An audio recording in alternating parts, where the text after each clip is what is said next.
Sexta-feira, 6 de Fevereiro, estamos aqui para mais um tema do dia com o jornalista Igor Gonçalves, onde vamos abordar a vitória do Sporting em casa contra o AVS, que garantiu a passagem para a próxima fase da Taça de Portugal.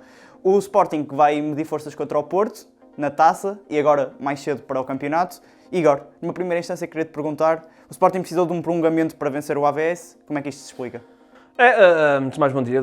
Explica-se com o adormecimento. O Sporting entrou no jogo um bocadinho no deixa andar, ver se conseguia ganhar o jogo sem impor grande ritmo e, a certa altura, parecia mesmo que isso ia ser possível. O Sporting, sem forçar minimamente, chega a uma vantagem de 2 golos e, teoricamente, não iria precisar de grandes esforços adicionais para seguir em frente, mas realmente houve ali uma passividade, também 2 lances um bocadinho fortuitos. O AFS pouco criou a nível de perigo, com exceção daqueles 2 lances que realmente deram penalti. Uma abordagem um bocadinho arriscada do Yulman e depois um lance muito duvidoso do Vaianidis.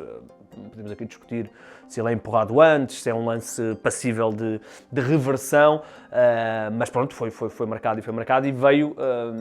e veio penalizar um Sporting que esteve sempre no jogo em Alvalade a pensar no jogo no Dragão e veio também penalizar os inúmeros golos que o Sporting falhou. O Luís Soares teve pelo menos 4 oportunidades de golo claras, há uma bola na barra, há uma série de lances que o Sporting tinha mais do que, mesmo sem forçar, como eu disse, tinha mais do que a obrigação de resolver o jogo bem antes do minuto 90, mais ou menos, quando foi o segundo penalti do AFS. Portanto, explica-se um bocadinho aí. O Sporting a jogar em Alvalade muito a pensar no Dragão, Rui Borges disse que não iria acontecer e que não tinha acontecido, mas claramente que aconteceu. Contra um AFS que, se tivesse outro tipo de armas, poderia ter realmente aproveitado aqui um Sporting muito adormecido, ou muito dormente, digamos assim, mas também, se tivesse outro tipo de armas, não estava em último no campeonato sem vitórias. Portanto, o Sporting naturalmente sabia quem é que estava a enfrentar ontem e sabia quem é que vai enfrentar e sabe quem é que vai enfrentar na segunda-feira. E, portanto, arriscou-se porque eu falei aqui do AFS não ter tido praticamente oportunidades, com exceção dos penaltis, mas no último lance do jogo, já nos descontos, houve ali uma situação, houve ali um momento em que o AFS podia até ter feito o 3-2, ou 2-3 neste caso. Portanto, foi um Sporting que se pôs a jeito e teve que depois recorrer às individualidades, nomeadamente à individualidade de Jani Catamo, que entra na segunda parte do prolongamento e fresquinho conseguiu explorar um AFS que já estava absolutamente rastos, tinha tido uma lesão grotesca de um jogador e claro que pesou. Havia ali uma série de jogadores, o Pedro Lima, por exemplo, terminou o jogo a ponta de lança porque já não conseguia correr para trás. Portanto, o Géni entrou fresco, aí acho que o Rui Borges esteve bem, entrou fresco e conseguiu partir logo ali a defesa do Aves. E, portanto, o Sporting pôs-se a jeito, tentou jogar 2 jogos num e quase que corria mal, mas, como tu disseste bem, está na meia-final, vai defrontar o Futebol Clube do Porto, a outra meia-final está já a decorrer, vai defrontar o Futebol Clube do Porto e, no fundo, são as 2 equipas que têm estado melhor na época nacional, que vão discutir na segunda-feira, se calhar, o título, ou pelo menos, se o Futebol Clube do Porto ganhar, pode ser discussão do título, e vão discutir depois também a meia-final da Taça de Portugal, para depois enfrentar a outra ofensa, Torrense ou o FAF, e, portanto, vamos ter mais 2 clássicos. Seguem-se agora então os 2 jogos contra o Porto. O que é que se pode esperar? Os 3, não é? O que é que se pode esperar? Não, acho que foi o que eu tinha acabado de dizer, não é? As 2 equipas que têm estado melhor no campeonato, o Futebol Clube do Porto com uma solidez absolutamente estonteante, que foi quebrada de forma muito surpreendente pelo Casa Pia, e o Sporting com um ataque absolutamente demolidor, porque a brincar, é verdade que o Sporting tremeu ali com a AFS, mas terminou o jogo com 3 golos marcados, portanto, na sua média de golos, muitas oportunidades, e portanto, os jogos da Taça ainda falta muito, o primeiro jogo é no início de março, o segundo é só em abril, portanto muito tempo ainda vai acontecer, muitas coisas vão acontecer até no campeonato. Este jogo até calha aqui num calendário um bocadinho, não sei se depois poderá haver aqui algum ajuste, porque calha numa fase em que o Sporting vai ter jogo com o Braga e depois jogo da Liga dos Campeões e depois Clássico Porto.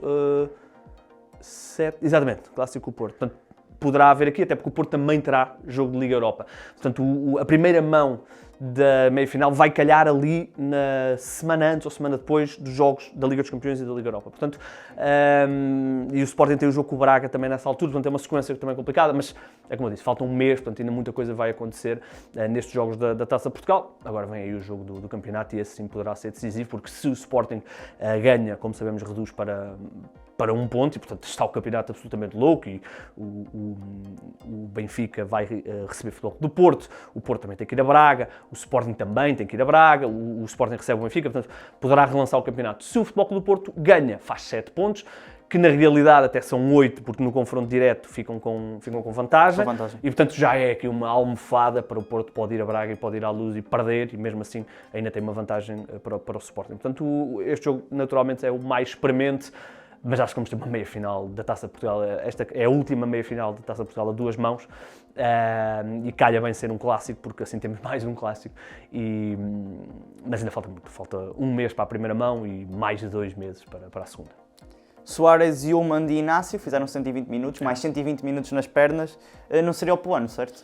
Não era. O Pote também terminou o jogo absolutamente desgastadíssimo. O plano não era esse de todo. Quando o Sporting faz o 2-0, há ali um período em que o Rui Borges já está a começar a chamar jogadores. Só podemos supor quem é que ia sair, quem é que ia entrar, mas eu diria que Inácio, que se lesionou no jogo com o Bilbao, foi poupado no jogo com o Nacional e faz agora 120 minutos. Não era esse o plano, certamente. Certamente haveria ali alguma substituição planeada. E o caso mais gritante era o do Pote. Era também o do Luís Soares, que tem jogado sempre, tem tido um esforço muito grande. E não podemos ignorar que o Sporting nas últimas 2 semanas, e neste caso até o jogo do Porto vão ser 2 semanas e meia, quase 3, teve jogos absolutamente estonteantes. Teve o jogo com o Bilbao, teve o jogo com o Paris Saint-Germain, decidido, de grande desgaste, decidido no final. Jogo com o Arouca, grande desgaste, relevado, decidido no final. Bilbao, desgaste máximo, decidido no final. Nacional, já sabem também quando é que foi decidido. E agora mais este, também decidido no final. Portanto, é uma sequência de jogos muito pesada para o Sporting, que certamente Rui Borges dirá, sim, mas ganhámos todos, portanto, o psicológico ultrapassa o físico, mas esta fatura física depois vai se ressentir. E esta fatura física, aliada a um mês de dezembro e janeiro, que foi também muito pesado para o Sporting por causa das ausências, Pote, Kenda, Ioannidis, De Baste, etc, faz com que há vários jogadores aqui que estejam ali no limite. Nós vimos isso com Pote, Trincão tem andado a ser gerido, também foi substituído. Jenny, que veio da CAN, portanto está também com um desgaste físico grande, só teve que jogar 15 minutos, portanto esse não é o caso. Mas certamente havia plano para tirar Soares. Alguma imprensa avançou que Faye estava a ser trabalhado para, a meio do jogo, se o jogo estivesse mais ou menos tranquilo, pudesse fazer a posição de avançado mais móvel, ou pelo menos entrar e Pedro Gonçalves, se calhar, jogar como avançado mais falso 9, digamos assim. Não deu para fazer isso, porque o Sporting estava empatado no jogo. Quando o Sporting faz o 2-0, imaginou-se que pudesse haver logo ali uma sequência de substituições que tirasse Yulman, Inácio, Soares, etc. Não pôde acontecer, porque Morten Yulman faz logo a grande penalidade. E, portanto, vamos ver se isto vai ter algum impacto na segunda-feira. Certamente nas pernas dos jogadores terá impacto, pode ser decisivo ou não, mas claramente não era esse o plano. Não era o plano, por exemplo, no Nuno Mendes ter que jogar quase 45 minutos, não era esse o plano, Nuno Mendes, desculpem, Nuno Santos, ter que jogado quase uma parte inteira. Portanto, vamos ver que fatura é que Rui Borges vai tirar de, como eu disse no início, alguma dormência no jogo com a AFS. Achas que este jogo ajudou o Rui Borges a tirar algumas dúvidas do 11 para o Clássico? Diria que vincou-lhe 2 dúvidas. Eu vou começar com a dúvida, que não é bem dúvida, mas é o saber que tem ali um jogador que pode acrescentar. E falo do Luís Guilherme. O Luís Guilherme foi titular, já se não estou em erro, pela 3ª vez no Sporting. Não sei se é a 3ª ou 4ª, mas está aqui numa sequência de jogos a titular. E tem jogado sempre na esquerda. Ora, ele é esquerdino e a sua posição é do lado direito. Ele joga como a maioria dos extremos agora jogam de pé trocado. Na esquerda, não é que tenha convencido, ainda que já tenha feito um bom jogo com o Nacional, mas agora na direita realmente mostrou que é uma solução muito válida para jogar no Sporting. Qual é que é o problema para Luís Guilherme? É que se calhar o jogador em melhor forma, com exceção de Soares, no Sporting, é o Geni Catamo, que joga exatamente a mesma posição. Mas esta exibição de Luís Guilherme, o golo e a exibição em si, que ele foi claramente o jogador mais esclarecido do Sporting no ataque, dá ao Rui Borges uma garantia de que, ok, tenho aqui o meu joker para lançar no Clássico. Não tenho dúvidas disso. Porque vou assumir que Pote, Trincão e Geni vão ser os 3 jogadores de apoio ao Luís Soares. Essa é uma dúvida que, no fundo, é uma certeza de que Rui Borges tem ali um jogador para lançar durante o jogo, para mexer. A dúvida, para mim, vem na defesa. Por causa de Eduardo Quaresma. Eduardo Quaresma, quando se lesiona contra o Vitória, e acho que é uma lesão que veio na pior fase da carreira do Eduardo Quaresma, ainda que não lhe tenha custado muitos jogos, mas quando ele se lesiona, ele estava num crescendo de forma que eu cheguei a dizer aqui até no tema do dia uma vez, que podia muito bem levá-lo até ao Mundial. Porque eu tenho dito que a posição de quarto central na equipa de Roberto Martínez está em aberto. António Silva normalmente é esse quarto central, mas o próprio António Silva tem aqui alguma turbulência atravessada no Benfica, nem sempre é titular, com o Tomás Araújo e não sei o quê. Portanto, e o próprio Tomás Araújo é outro nome que, quem sabe, não é? Mas Eduardo Quaresma estava a jogar um futebol que podia abrir-lhe as portas da ação. Tem a lesão e para aqui alguns jogos. Mas esta é uma grande dúvida que o Rui Borges vai ter, não tenho dúvidas nenhumas. Eu, e o Rui Borges também acha o mesmo, a melhor dupla de centrais do Sporting, o que dá mais segurança, é Diomande e Inácio. Inácio é intocável pela sua capacidade de quebrar linhas com o passe, mas depois aparece aqui o nome de Eduardo Quaresma, que é um jogador que tem uma capacidade de choque muito grande, de intensidade de recuperação de bola muito grande. E nós sabemos, e nenhum adepto portista poderá desmentir isto, que o Futebol Clube do Porto é uma equipa que leva o jogo para uma vertente física muito alta, tem uma intensidade, os duelos, jogadores como o Gabri Veiga, como o Samu, como o Froholt, como os centrais, o Kivior, o Bernarek, o Tiago Silva, o Alberto, que se jogar, não sabemos se vai jogar, não, mas são jogadores que puxam, levam o jogo para uma vertente mais física, mais de duelo, mais de choque, e é aí que o Porto depois esmaga os adversários. Ora, não é que Diomande não seja um jogador forte fisicamente, mas não é esse tipo de jogador. Eduardo Quaresma é esse tipo de jogador. De entrar, de carrinho, de roubar. Aliás, o grande momento de Eduardo Quaresma, onde ele se remostra a Rui Borges, é no jogo contra o Futebol Clube do Porto, da temporada passada. Portanto, estou muito curioso o que é que vai acontecer. Há aqui 2 cenários. Primeiro, desfazer a dupla centrais Diomande e Inácio e colocar o Eduardo Quaresma, provavelmente no lugar do Diomande, destro.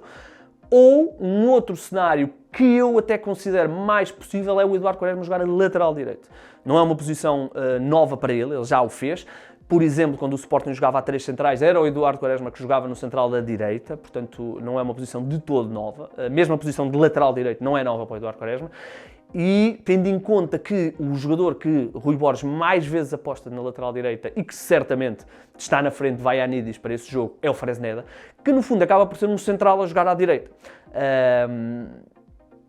Porque não é um jogador com uma preponderância ofensiva grande, é um jogador muito mais posicional para permitir o Maxi fazer o corredor esquerdo, que depois permite o Pote jogar ao lado de Trincão nas costas neste caso, do Soares. Portanto, acho que o Eduardo Quaresma seria um joker muito interessante. Vimos isso no jogo do campeonato, vimos isso no jogo de ontem, que o Eduardo Quaresma, acho que é uma dúvida que o Rui Borges vai ter, porque ele traz uma vertente física para o jogo que os outros 2 centrais do Sporting não trazem. São jogadores muito mais de, entre aspas, pantufas, não é? Portanto, vamos ver. Estou curioso. Acho que Luís Guilherme e Eduardo Quaresma são os 2 nomes que se destacam como possibilidades de mexer no 11 base do Sporting, que está todo, o que é novidade também para o Sporting, ter o 11 base, tanto Rui Silva, Fresneda, Diomande, Inácio, Maxi, Yulman, depois aqui a dúvida Morita e João Simões, mas já é uma opção do treinador, Pote, Trincão, Geni e Luís Soares. E aparecem aqui estes 2 nomes que eu lancei. Luís Guilherme como joker, que era uma coisa que o Sporting tinha em Alisson, agora tem o Luís Guilherme, acho que o Luís Guilherme jogou muito mais completo que o Alisson. E a questão do Eduardo Quaresma, que acho que trazia uma vertente física para este jogo muito, muito interessante. Vamos ver que decisões é que vai tomar o Rui Borges. Muito obrigado, Igor. Esta sexta-feira não percam mais um episódio do Afundado 3 e do Canto do Porto. Fiquem connosco, fiquem com o 0-0.